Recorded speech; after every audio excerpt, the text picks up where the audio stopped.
मसला कश्मीर, चीन ने ऐसा ऐलान कर दिया कि भारत जल भुन गया। करतारपुर कॉरिडोर खोलने पर रद्द अमल भी सामने आ गया।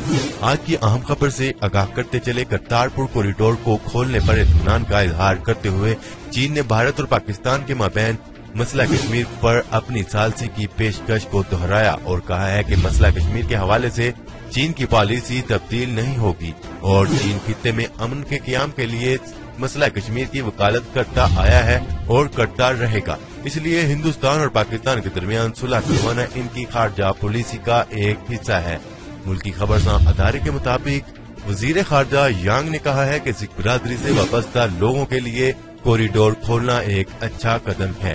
इससे दोनों ममालिक के दरमियान इत्मीनान साजी बहाल हो सकती है। उन्होंने कहा कि चीन भारत और पाकिस्तान के माबैन कुर्बत का ख्वाह है, इसलिए चीन मसला कश्मीर के हल के लिए दोनों ममालिक को मुज़ाकराती अमल बहाल करने की बार बार अपील करता रहा है। बयान में कहा गया है कि चीन की मसला कश्मीर के हवाले से साबका पॉलिसी में कोई तब्दीली नहीं आएगी। बयान में कहा गया है कि चीनी वजीर खारजा यांग ज़ी पाकिस्तान का दौरा करेंगे, जहां वो पाकिस्तान को इस बात पर कायल करने की कोशिश करेंगे कि भारत के साथ मुज़ाकराती अमल फिर से शुरू करे।